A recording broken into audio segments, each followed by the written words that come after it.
January has come to an end. February is upon us, so I'm going to stop and rank all three movies that I saw in the month of January, ranked from the worst to the best. Let's go.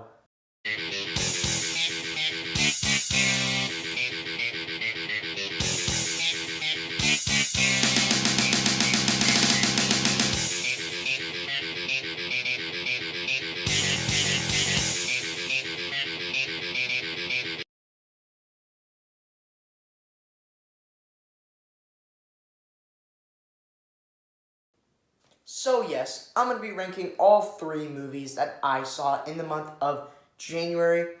And remember, my list is not the right list. It's just my list, and I'd love to hear your list in the comments. Share a ranking of all the January movies that you saw. Without further ado, let's get started. Before we get started with today's video, I just want to do mentions of two movies that I almost saw, or I really wanted to see them, but just stuff got in the way, so I wasn't able to. And that first movie is Wolfman. This was put out by Blumhouse. It's directed by Leigh Whannell. It's the remake of the 2010 The Wolfman. And it's starring Julia Garner and Christopher Abbott. So that all sounded great. The trailers actually looked really good for this movie. I was really excited for this. But then I looked at the reviews, and they all said it was like a really bad movie. It was super disappointing. So I didn't know if I wanted to waste my money on this film in the theaters. So I am just going to wait for streaming. So when I do my ranking at the end of the year for all the 2025 movies I saw, hopefully this movie will be on the list. It's just not on this list because I did not see it in January. I'll see it once it comes out on streaming. The second movie was Companion. This actually just came out, I think, yesterday? Yeah, yesterday. And it's starring Jack Quaid and Sophie Thatcher. They're great actors, and so I was very excited for this. The trailers looked good. The trailers were saying it's like the best horror movie of the year. Come on, man, we're only in January. But I was actually really excited for this. I heard great reviews on this movie, but sadly, I didn't go to the theater quick enough because it only came out yesterday, and yesterday was the last day of January. So it was either this, Companion, or Dogman. I chose Dogman just because it was based off the books from my childhood, so I had to go see that. We'll talk about Dogman later, but yeah, so I wasn't able to see Companion. Again, I'll wait for that movie to come out on streaming, and so you'll probably see it at the end of the year 2025 ranking list. Now let's get to the actual ranking. In last place, Back in Action. For those of you who don't know what this is a generic Netflix action film starring Jamie Foxx and Cameron Diaz. It basically follows a couple that are spies, and they find out the girl's pregnant, so they go off the grid, and 15 years later, they have a family. They have a daughter who's 15, a son who's 12, and then the parents are pulled back in to being spies again. This movie should be good, but it's just a rip-off Spy Kids movie. That's literally exactly what it is. Only the kids are not fighting crime. The parents are. So that's exactly what this movie is. Now, the action in this movie is good. I like the action. It's fun. It's a lot of fun.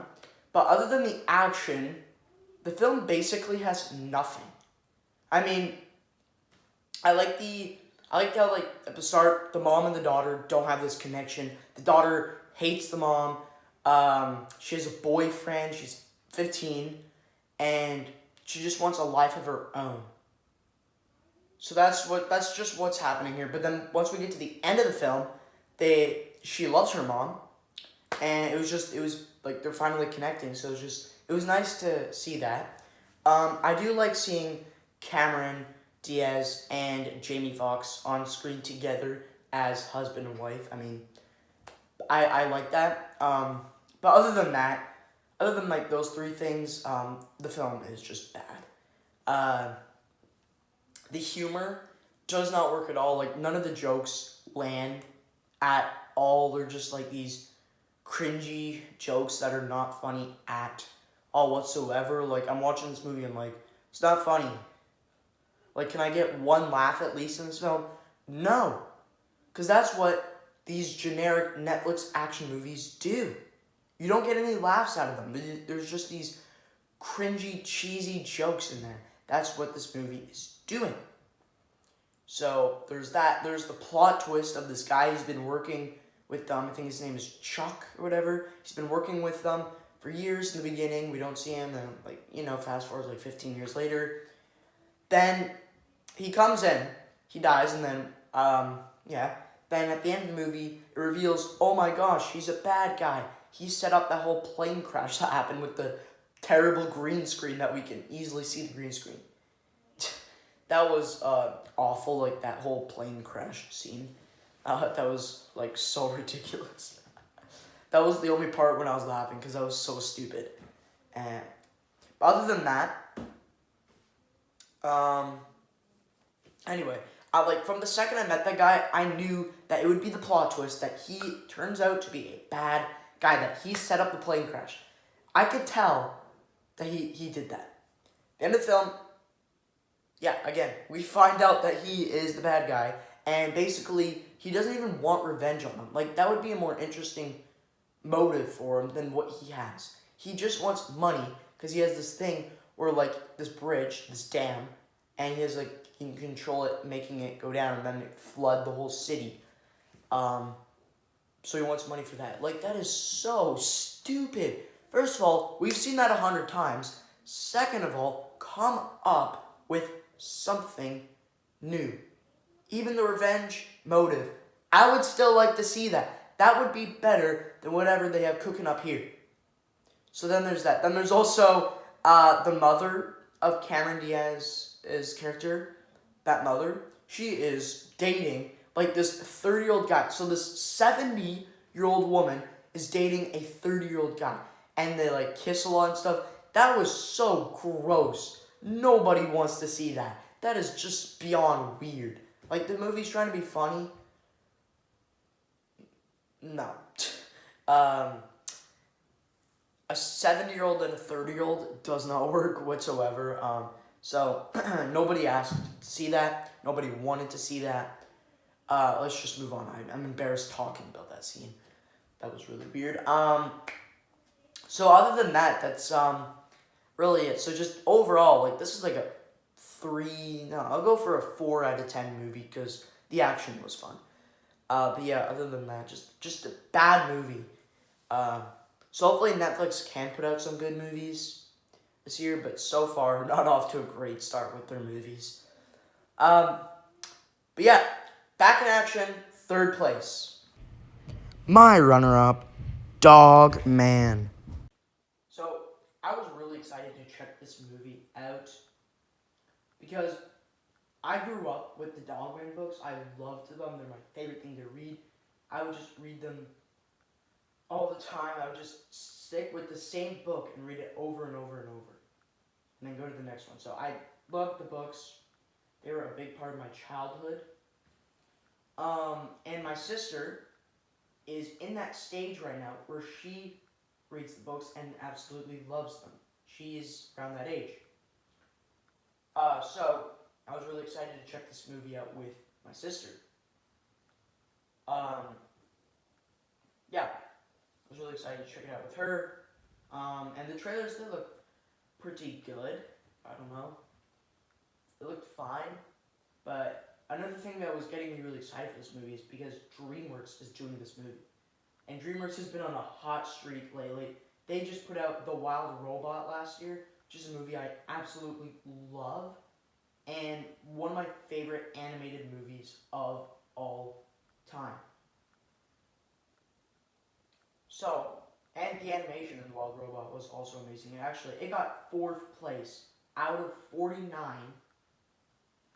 on my 2024 ranking list. 4th place out of 49. That was pretty crazy. I didn't expect that movie to be that that amazing, but yeah, it was absolutely like amazing. But so yeah, that got me really excited for this movie. They also put out like they also did like Shrek and How to Train Your Dragon. So that also got me really excited. But anyway, um, I checked it out, and it was just an okay movie. There were some goods. There's also a lot of bads in the movie. So I will take a little bit to talk about this movie because I didn't do a full review for Dogman. Neither did I do with Back in Action. I didn't do full reviews for either of these movies, so that's why I'm taking a little bit longer to talk about them. Um, so that's why I only did a quick review for Dogman out of Theater Reaction, short. So you can go check that out once this video is done. But anyway, just saying I will take a little bit to talk about this movie. And if you're not okay with spoilers, since it really just released, I will be going into spoilers, so if you're not okay, just fast forward to the number one spot. But if you are, then feel free, whatever, I don't care. But anyway,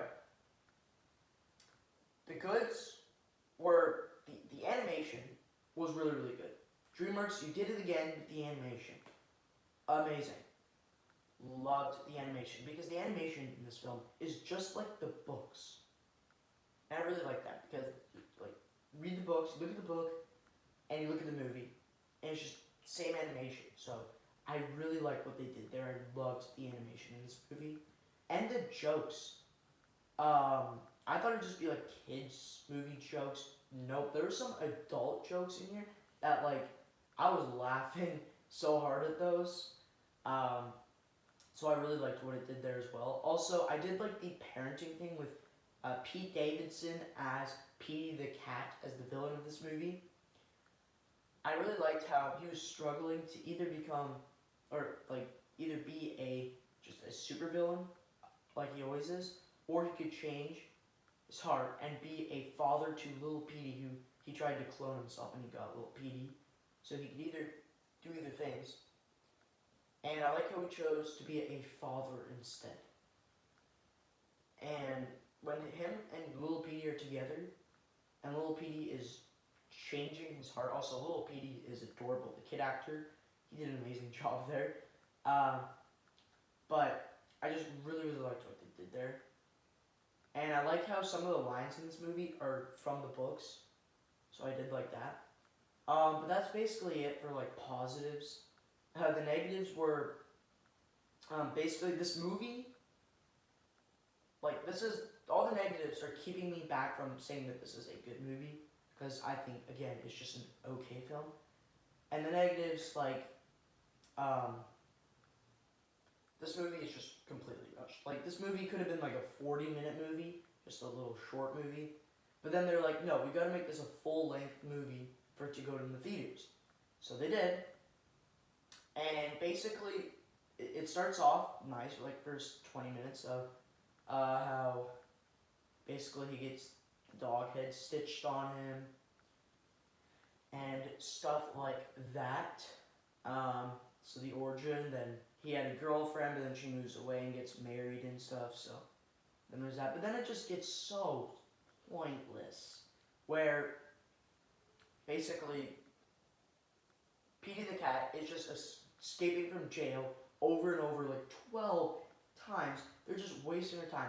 Sure, we're not going to get bored. We're enjoying this, but why are they doing this? They just mushed a bunch of Dogman books together to make this one movie when they could have done sequels, and that would probably make it better than just mushing it into one movie. Now I don't want sequels. Please do not do sequels.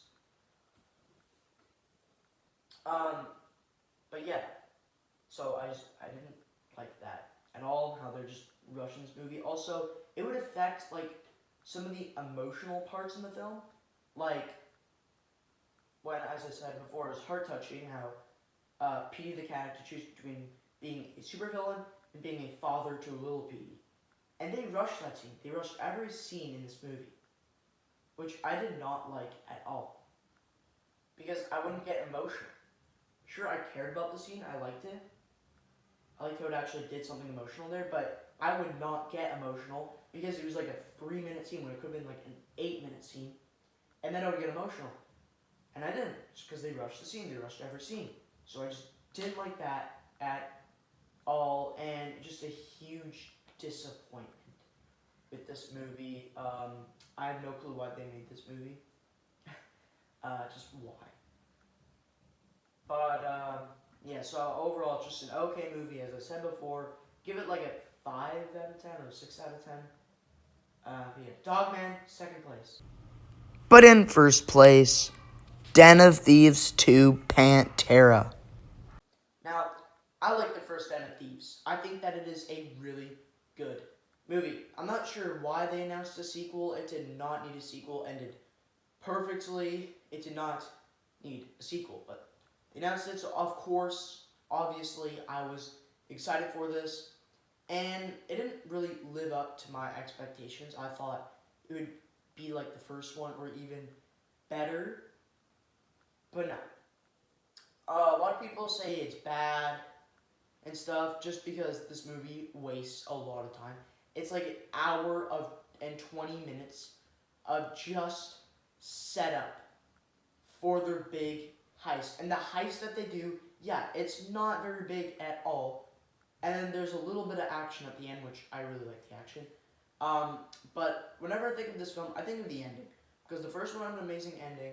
This one has an amazing ending where Gerard Butler actually was still a cop. He was just lying and he gets them all in jail. And his friendship with Donnie was just fake. So then they get captured by the cops. And then, in a transfer with Donnie, he gets saved by these other guys and he starts to work with them. And yeah, and they've actually announced a Den of Thieves 3, so I'm actually really excited for that.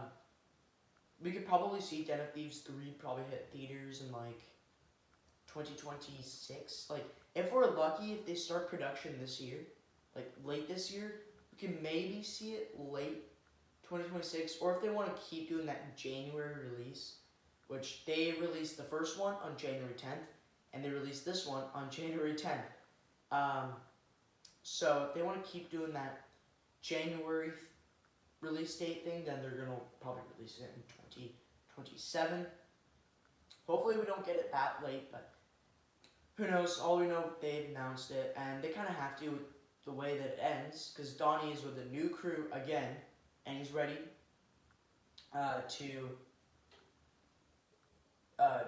do more heists and stuff. And well, the first one's more of an action movie. This one is definitely more of a heist movie. So I really like what's doing that because they're stealing diamonds now. That's really cool, and I love how they like get into the building, go into the vault, steal everything or the diamond. So I really like that, but I don't like how I cannot talk. I don't like how it's an exchange. How they're not just stealing it for themselves; they're giving it to these other people so that I think they don't kill them or something. So I didn't like that. But with all that stuff aside, I think that it is overall a good movie. As I explained in my review, I think that it's a good movie. Not as good as the first one, not even close, but still a good enough movie. And it's the best movie of 2025 that I've seen so far. We'll see if February can put out some better ones. Yeah, I give Den of Thieves 2 Pantera like a 7 out of 10. Good movie. So, thank you guys for watching. Make sure to like and subscribe. See ya.